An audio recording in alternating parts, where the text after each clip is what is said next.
अस्सलाम वालेकुम स्टूडेंट्स, क्या हाल चाल है बेटा आप सबका। I hope you are all fine. बेटा I am your mentor Hafsa Amjad and today's our lecture number is 25. In today's lecture we will discuss about the most important category of organic compound which is actually of alkane. Beta in today's lecture we will discuss not only the alkane but we will also derive a category which is called alkyl radical from that of alkane. मतलब हम क्या करेंगे, आज के topic में alkanes को discuss करेंगे और फिर अल्केन से ही एक न्यू कैटेगरी ड्राइव करेंगे जिसे हम कहते हैं अल्काइल रेडिकल्स। बेटा here is the outline of today's lecture. Here we will study alkanes, we will define, we will give its formula, yeah, what is the formula of alkanes. Then we will discuss the homologous series. Here we will define it. Then we will describe the properties of alkanes. After that we will explain the alkyl radicals. In alkyl radicals we will define it, we will define the formation of alkyl radicals. Then we will explain the radicals of propane and the radicals of butane. First of all, what is alkane? बेटा alkane क्या है, alkane बनते कैसे हैं, इसको सबसे पहले हम डिस्कस कर लेते हैं। फर्स्ट ऑफ ऑल अल्केन्स क्या है। मैंने कहा अल्केन्स क्या है, ऑर्गेनिक कंपाउंड की एक बहुत इंपॉर्टेंट कैटेगरी, ऑर्गेनिक कंपाउंड है ये, ठीक है। ऑर्गेनिक कंपाउंड की मोस्ट इंपॉर्टेंट कैटेगरी और बिलोंग करती है किस ग्रुप से, ऐसे ग्रुप से जिसमें सिर्फ और सिर्फ सिंगल कोवलेंट बॉन्ड प्रेजेंट है, सिंगल कोवलेंट बॉन्ड प्रेजेंट है, ठीक है। मतलब अल्केन्स में सिंगल कोवलेंट बॉन्ड प्रेजेंट होगा। ऑर्गेनिक कंपाउंड है, सिंगल कोवलेंट बॉन्ड है। बेटा एक और इसकी प्रॉपर्टी कि इनमें जो कार्बन एटम है, ठीक है, वो क्या है, सैचुरेटेड है। कार्बन क्या है, सैचुरेटेड। अब सैचुरेटेड का वर्ड मैं यूज़ करी तो what is meant by saturated, means all the four valencies, all the four valencies of carbon are satisfied. Satisfied किससे सेटिस्फाइड है, by single covalent bond. Single covalent bond, मैं सिर्फ SCB लिख रही हूँ, सिंगल कोवलेंट बॉन्ड। मतलब हमारे पास जो अल्केन्स हैं वो ऑर्गेनिक इन नेचर है, सिंगल कोवलेंट बॉन्ड प्रेजेंट है और वो सैचुरेटेड कंपाउंड्स हैं, ठीक है। क्यों, क्योंकि उनमें जो सारी की सारी वैलेंसीज है कार्बन की वो क्या है, सिंगल कोवलेंट बॉन्ड से सेटिस्फाई हो रही हैं। बेटा फिर अल्केन्स को हम एक और कंपाउंड भी कहते हैं, इन्हें हम पैराफिन्स भी कहते हैं। अब पैराफिन्स का मतलब क्या है, PARA, पैराफिन्स, FINS, ठीक है। इन्हें हम पैराफिन्स भी कहते हैं। अब पैराफिन्स क्यों कहते हैं बेटा इन कंपाउंड्स को, क्योंकि इनकी एफिनिटी जो है सबसे कम होती है। पैरा का मतलब होता है लिटल, ठीक है, और फिन का मतलब होता है बेटा अफिनिटी। अफिनिटी किसे कहते हैं, अफिलिएशन। अफिलिएशन क्या किसे कहते हैं, मतलब अट्रैक्शन। तो जितने भी अल्केन्स हैं बेटा वो लिटल अफिनिटी या लिटल अफिलिएशन या लिटल अट्रैक्शन रखते हैं दूसरे कंपाउंड्स के लिए। इसे हम लीस्ट रिएक्टिव भी कहते हैं, ठीक है, लीस्ट रिएक्टिव। क्यों रिएक्टिव कहेंगे लीस्ट, क्योंकि ये लेस अफिनिटी रखते हैं। देखिए जब किसी भी कंपाउंड के सारे जो एटम्स हैं उनकी वैलेंसी फुलफिल है, सेटिस्फाइड है, तो क्या उसे किसी चीज़ को लेने की, किसी के साथ रिएक्ट करने की ज़रूरत पड़ेगी, बिल्कुल भी नहीं पड़ेगी। जिस तरह हम कहते हैं कोई एक एटम है, उसका लास्ट वाला शेल कंप्लीट है, ठीक है, उसके लास्ट वाले शेल में 8 इलेक्ट्रॉन्स है, तो ना वो किसी को देगा ना वो लेगा, इट्स मीन वो इनर्ट है। Same is the case with बेटा अल्केन्स। क्या है कि इनमें सारी की सारी वैलेंसीज फुलफिल होने की वजह से वो किसी से रिएक्ट नहीं करते, इसलिए हम इन्हें लिटल अफिनिटी वाले, लेस रिएक्टिव या पैराफिन्स कहते हैं, ठीक है। बेटा नेक्स्ट पॉइंट पे जाते हैं कि अल्केन्स की एक और प्रॉपर्टी क्या है। अल्केन्स क्या है बेटा, इनका जनरल फार्मूला हम यूज़ करते हैं जो इस मोस्टली इस जिसके ज़रिए से हम डिटर्मिन कर सकते हैं कि किसी भी कंपाउंड का फार्मूला क्या है, उसमें नंबर ऑफ़ कार्बन कितने हैं या नंबर ऑफ़ हाइड्रोजन कितने हैं। CnH2n+2, ठीक है। ये मैंने इसका जनरल फार्मूला लिखा है। ये क्या है, इसका जनरल फार्मूला जो हम हर एक के लिए यूज़ करते हैं। फॉर एग्जांपल मैं एक कंपाउंड ले रही हूँ, ठीक है, कोई सा भी एक कंपाउंड ले लेती हूँ जिसमें ये जनरल फार्मूला यूज़ करती हूँ। लाइक मैं ले रही हूँ ब्यूटेन। ब्यूटेन लिया है, ब्यूटेन में कितने कार्बन होते हैं, 4, ठीक है। अब मैं इसी से ड्राइव कर लेती हूँ कि इसके पास हाइड्रोजन कितने होंगे। ले लेते हैं इसको बेटा ऐसे C4, ठीक है, N4 हो गया। ये जो N है वो एक्चुअली शो किसको करा, नंबर ऑफ कार्बन एटम्स को। CN है, ठीक है, 4H2, N कितना था हमारे पास 4 था, +2।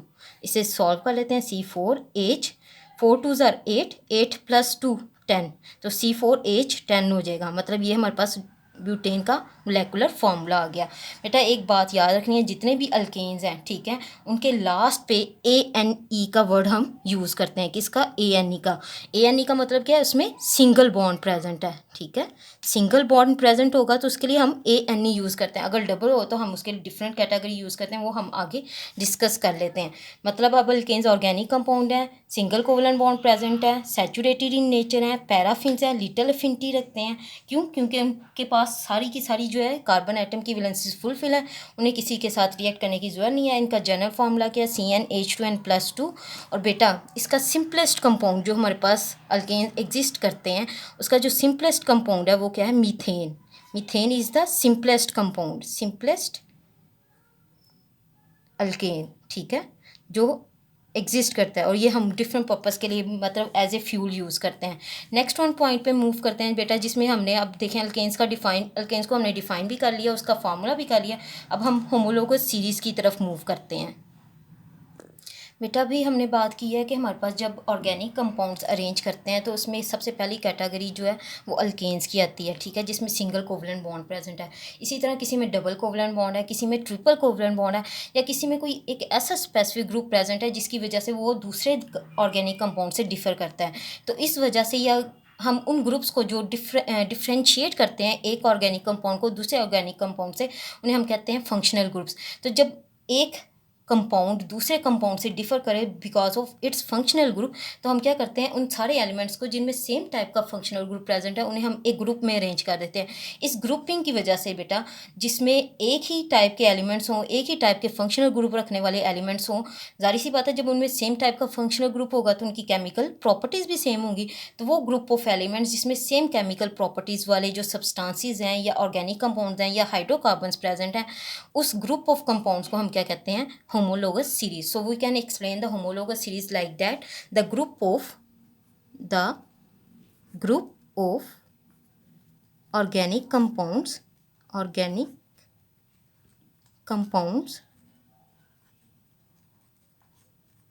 having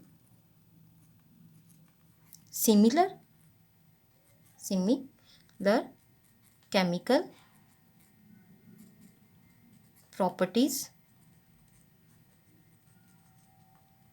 are called homologous series. होमो का मतलब होता है सेम, लोगस में क्या कहते हैं? चेन को कह लेते हैं हम, ठीक है। होमोलोगस सीरीज या ग्रुप कह लेते हैं, सेम टाइप ऑफ एलिमेंट्स का, सेम टाइप ऑफ कंपाउंड्स का जो ग्रुप होगा उसे हम क्या कहेंगे?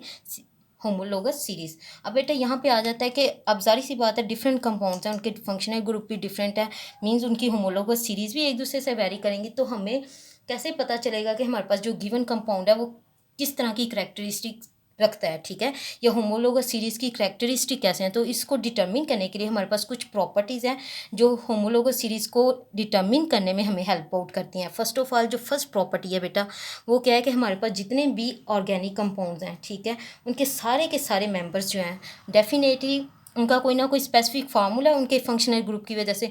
तो उन सारे के सारे कंपाउंड्स को, जितने भी मेंबर्स हैं ऑर्गेनिक कंपाउंड के, उनको रिप्रेजेंट करने के लिए हम एक स्पेसिफिक जनरल फार्मूला यूज़ करते हैं, ठीक है।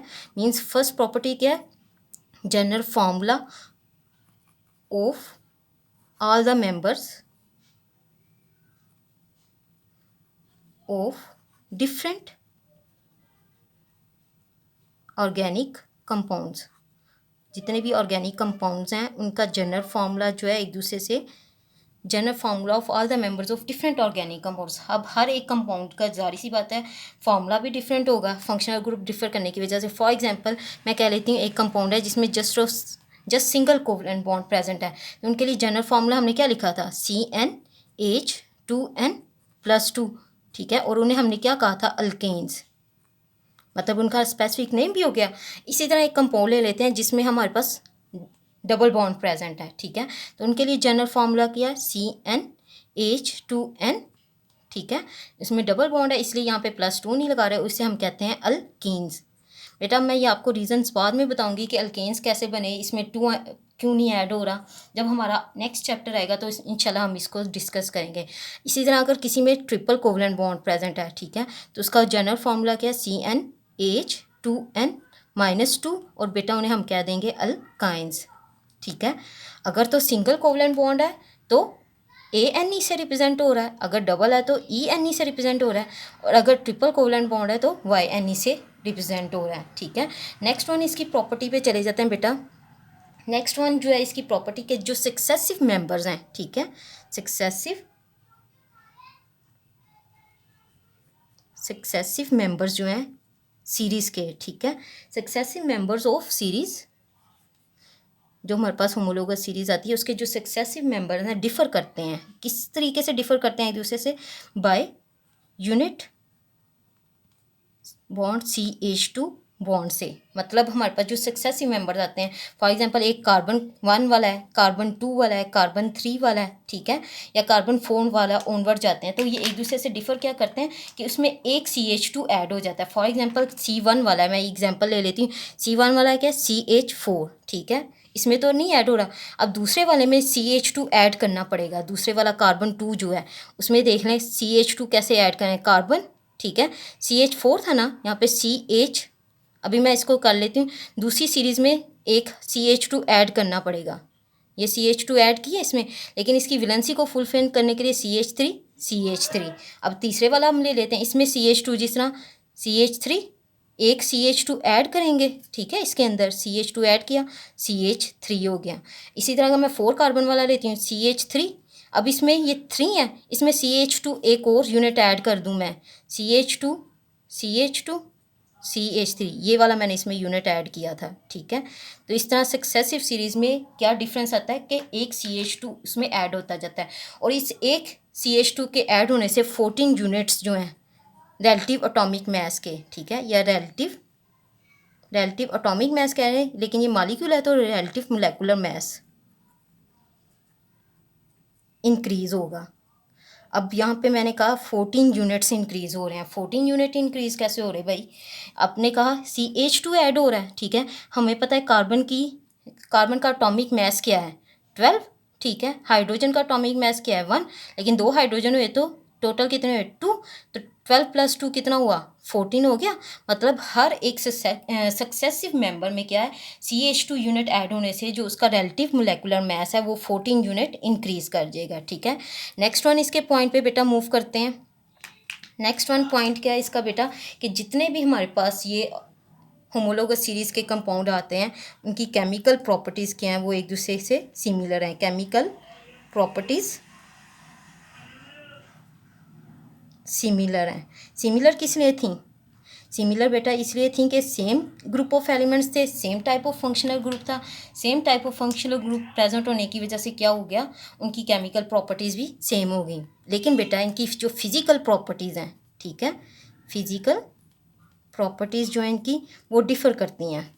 अब फिज़िकल प्रॉपर्टीज़ क्यों डिफ़र कर रही हैं, आपको मैंने कहा हमने हर सीरीज़ में एक यूनिट ऐड कर रहे हैं, जारी सी बात है, जब एक यूनिट ऐड कर रहे हैं तो मैस भी तो इसका बढ़ा है, तो जब मैस बढ़ेगा तो बेटा क्या उसका मेल्टिंग और बॉइलिंग पॉइंट जो है, मेल्टिंग पॉइंट या बॉइलिंग पॉइंट है या उसकी सॉल्युबिलिटी है, ठीक है, उस पर इफ़ेक्ट नहीं होगा, डेफिनेटली इफ़ेक्ट होगा। उसकी जो सॉल्युबिलिटी है, मेल्टिंग पॉइंट है, ये बॉइलिंग पॉइंट है, एक यूनिट के इंक्रीज़ होने से ग्रेजुअली इंक्रीज़ करता जाएगा, ग्रेजुअली इंक्रीज़ करेगा। ठीक है, मतलब उसमें एक एक यूनिट ऐड करने से ग्रेजुअली उसमें जो मोलेकुलर मास है वो इंक्रीज़ होगा, उससे फिजिकल या प्रॉपर्टीज़ जो है मेल्टिंग या बॉइलिंग पॉइंट वो भी ग्रेजुअली इंक्रीज़ करते जाएंगे। नेक्स्ट वन इसका पॉइंट बेटा क्या है कि, या इसकी प्रॉपर्टी क्या है कि बेटा जितने भी हमारे पास जो है ऑर्गेनिक कंपाउंड्स हैं, ठीक है, they are prepared by general method, can be prepared by general method, मतलब हम इसे आम तरीके से प्रिपेयर कर सकते हैं, हमें कोई स्पेसिफिक इतने बड़े बड़े बर्नर्स नहीं रखने पड़ते, हम इन्हें सिंपल मेथड से प्रिपेयर कर सकते हैं। तो हमारे पास होमोलोगस सीरीज़ क्या हुई, ग्रुप ऑफ ऑर्गेनिक कंपाउंड जिसकी सिमिलर केमिकल प्रॉपर्टीज़ होंगी उन्हें हम होमोलोगस सीरीज़ कह देंगे। इसमें हर मेंबर का एक स्पेसिफिक जनरल फार्मूला है, फिर successive members of series increase करेंगे या डिफ़र करेंगे एक दूसरे से बाय CH2 बॉन्ड से, और उसमें 14 यूनिट्स इंक्रीज़ होंगे रिलेटिव मोलेकुलर मास में। क्यों? क्योंकि CH2 यूनिट ऐड हो रहा है, इसलिए उसका 14 यूनिट इंक्रीज होगा। केमिकल प्रॉपर्टीज सिमिलर होंगी क्योंकि फंक्शनल ग्रुप भी सिमिलर था। फिजिकल प्रॉपर्टीज डिफर करेंगी क्योंकि नंबर ऑफ CH2 इंक्रीज होंगे ग्रेजुअली, जिसकी वजह से मेल्टिंग और बॉइलिंग पॉइंट पे इफेक्ट पड़ेगा, और इन्हें हम जनरल मेथड से प्रिपेयर कर सकते हैं। बेटा नेक्स्ट वन पॉइंट की तरफ मूव करते हैं। हमारा नेक्स्ट पॉइंट बेटा अल्काइल रेडिकल्स है। अब अल्काइल रेडिकल्स क्या हैं? अभी हमने अल्केन्स पढ़ा, ठीक है। अल्केन से ही वर्ड अल्काइल ड्राइव हुआ है, लेकिन रेडिकल्स का वर्ड हम साथ ऐड कर रहे हैं। बेटा आपको रेडिकल्स का पता है, कोई भी ऐसा एटम या ग्रुप ऑफ एटम जिस पे चार्ज होगा उसे हम कहते हैं रेडिकल, ठीक है। अब अल्काइल रेडिकल से क्या मीनिंग है? आप कोई भी अल्केन ले लें, लाइक CH4 मैं ले रही हूँ, ठीक है। इसको मैं खोल के लिख देती हूँ, CH ठीक है। यहाँ पे मैं इस एक एच का बॉन्ड ब्रेक कर रही हूँ, ब्रेक कर दिया मैंने, ठीक है। इसका इलेक्ट्रॉन इसके पास, इसका इलेक्ट्रॉन इसके पास चला गया। अब इसको मैं इस तरह लिख लूँ, C बॉन्ड H, इसका ये इलेक्ट्रॉन आ गया, ठीक है। या हम ये कह लेते हैं कि इसने बॉन्ड ब्रेक किया, एक पे पॉजिटिव चार्ज आ गया, एक पे नेगेटिव चार्ज आ गया। अब हम इसे नेगेटिव कंसीडर कर लेते हैं, तो क्या होगा? कोई ना कोई चार्ज आ रहा है या और नंबर ऑफ इलेक्ट्रॉन्स आ रहे हैं। तो ऐसे कंपाउंड्स या ऐसे सब्सटेंसेस जो अल्केन से एक हाइड्रोजन एटम को रिलीज करने पर ड्राइव हो, उन्हें हम कहते हैं अल्काइल रेडिकल्स। चलें इसे एक्सप्लेन कर लेते हैं अल्काइल रेडिकल्स को। These are actually the derivatives of alkanes, derivatives of alkane. Alkane के क्या हैं? ये डेरिवेटिव्स।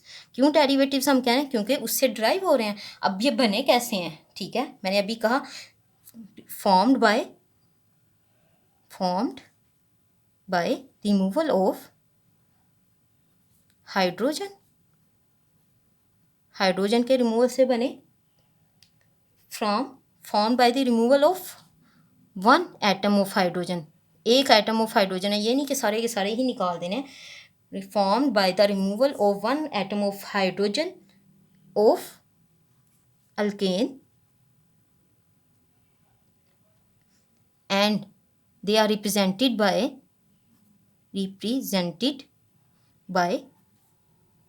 R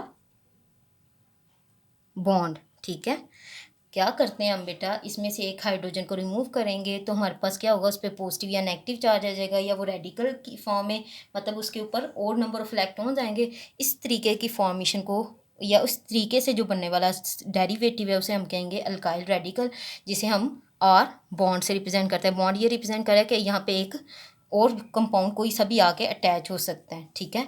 नेक्स्ट वन इसका देख लेते हैं जनरल फार्मूला। हमने क्या पढ़ा था? अल्केन्स का फार्मूला क्या था? CnH2n+2, ठीक है। ये किसका था? अल्केन्स का।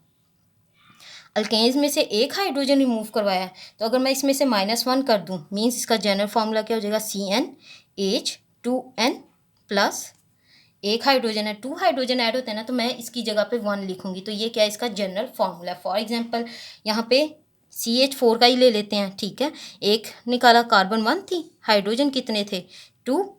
यहाँ पे क्या हुआ? 1, एंड चूँकि हमारे पास 1 था, +1, तो हमारे पास क्या आएगा? C1 नहीं लिखेंगे हम कार्बन का, CH21 प्लस CH3, और साथ क्या आ जाएगा? बॉन्ड। तो यहाँ पे CH3 बना था और साथ बॉन्ड आ गया। इसी तरह एक और ले लेते हैं, कार्बन 2 वाला, C2H22+1, क्या होगा? C2H22 4+5, C2H5, ये साथ बॉन्ड आ जाएगा। ये क्या है? मिथाइल रेडिकल, ठीक है।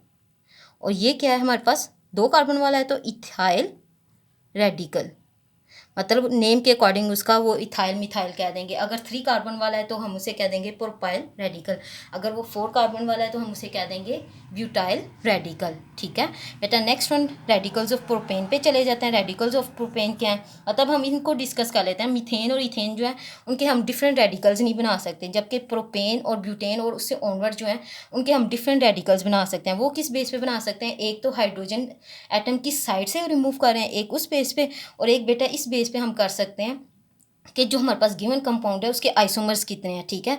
मतलब 2 रीजंस पे हम रेडिकल्स बनाते हैं। एक तो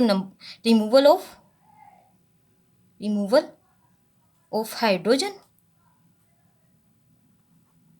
ठीक है, कि रिमूवल ऑफ हाइड्रोजन किस साइड हो रहा है, और दूसरा आइसोमरिज्म की बेस पे, कि कितने आइसोमर्स हैं उसके हिसाब से बेटा उसी के इतने ही रेडिकल्स बन जाएंगे। फॉर एग्जांपल प्रोपेन जो है इसके आइसोमर्स तो नहीं है, लेकिन उसमें हाइड्रोजन की पोजीशन चेंज करने से या ऐसी जगह से हाइड्रोजन रिमूव किया जाए कि उससे डिफरेंट टाइप के अल्काइल रेडिकल्स बन जाएँ, ठीक है, या डिफरेंट टाइप्स के प्रोपाइल रेडिकल बन जाए। आपको प्रोपेन का फार्मूला पता होगा, CH3, मैं H3 इधर लिख रही हूँ, फिर CH2 बॉन्ड CH3, ठीक है, ये मेरे पास कंपाउंड है।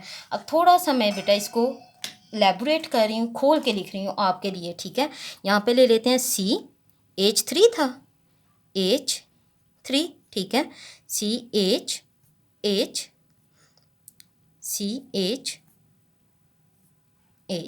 ठीक है, ये मेरे पास क्या है, प्रोपेन हो गया। चलिए जी अब इसे देख लेते हैं कि कैसे इसके डिफरेंट रेडिकल्स बनते हैं। अगर तो बेटा मैं इस हाइड्रोजन को रिमूव करती हूँ, ठीक है, मतलब क्या रिमूव करें, टर्मिनल हाइड्रोजन। अगर मैं टर्मिनल हाइड्रोजन को रिमूव करवाऊँ, ठीक है, तो क्या होगा, जो हमारे पास बाकी चीज़ बनेगी, इसको इस तरह लिख लेते हैं CH3, बाकी क्या था CH2 बॉन्ड CH2, और साथ ये वाला बॉन्ड फ्री हो गया, ये इस तरह लिख लिया, ठीक है। अब दूसरा एक ले लेते हैं जिसमें मैं बजाय इस टर्मिनल, ये भी टर्मिनल है बेटा, ये भी टर्मिनल है, ये भी टर्मिनल ही है, जो कि फर्स्ट कार्बन है ना। अगर मैं फर्स्ट कार्बन यहाँ से गिनती शुरू करें या यहाँ से गिनती शुरू करें, फर्स्ट कार्बन बनेगी। लेकिन अगर मैं सेकंड नंबर वाली कार्बन लेती हूँ, उससे हाइड्रोजन रिमूव करवाती हूँ, लाइक दिस वन मैं रिमूव करवा रही हूँ या ये करवा रही हूँ, तो बेटा क्या होगा, अब हमने कहाँ से रिमूवल करवाया हाइड्रोजन का, एक तो टर्मिनल से करवाया था और दूसरा हमने कहाँ से करवाया, सेंट्रल हाइड्रोजन निकाला हमने, ठीक है, सेंट्रल हाइड्रोजन निकाल रहे हैं, तो क्या बनेगा, इसे लिख लेते हैं CH3, ठीक है, यहाँ पे CH, बाकी एक बॉन्ड इसका था, बॉन्ड CH3।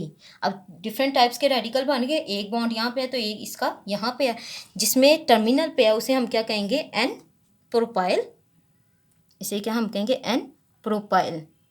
क्यों एन, क्यों मैंने कहा बेटा एन इसलिए वर्ड यूज़ करते हैं स्ट्रेट के लिए, तो ये बिल्कुल स्ट्रेट है। तो यहाँ पे देखें, यहाँ पे तो ब्रांचिंग आ रही है, मतलब यहाँ पे कोई कंपाउंड आके लगे तो वो ब्रांचिंग के तौर पे हो जाएगा, तो इसे हम कह देंगे आइसो प्रोपाइल,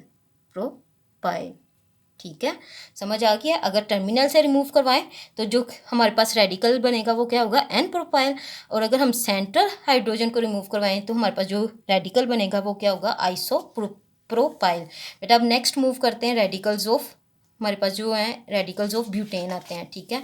चलें जी, रेडिकल्स ऑफ ब्यूटेन क्या है, सेम वही मैंने बात की कि किस बेस पे हम करते हैं, या तो आइसोमरिज्म की बेस पे, ठीक है, या हम इस बेस पे करते हैं कि हमारे पास जो गिवन कंपाउंड है उसमें से हाइड्रोजन किस साइड से रिमूव हो रही है। सबसे पहले देख लेते हैं बेटा, ब्यूटेन के दो रेडिकल्स एग्जिस्ट करते हैं, अगर आपको याद हो तो।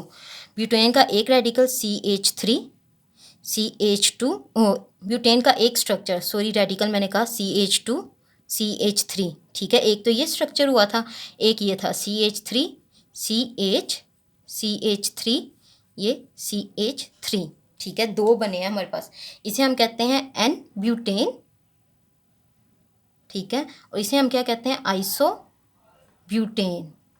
अब इसे हम इसके डिफरेंट रेडिकल्स निकालेंगे, ठीक है। First of all N butane को ले लेती हूँ मैं, ठीक है, N ब्यूटेन को खोल के लिख रही हूँ ताकि आपके लिए आसानी हो जाए। यहाँ पे क्या लिया हमने, N butane, C bond H, ठीक है, CH बॉन्ड CH, ठीक है, ये क्या है मेरे पास, N ब्यूटेन।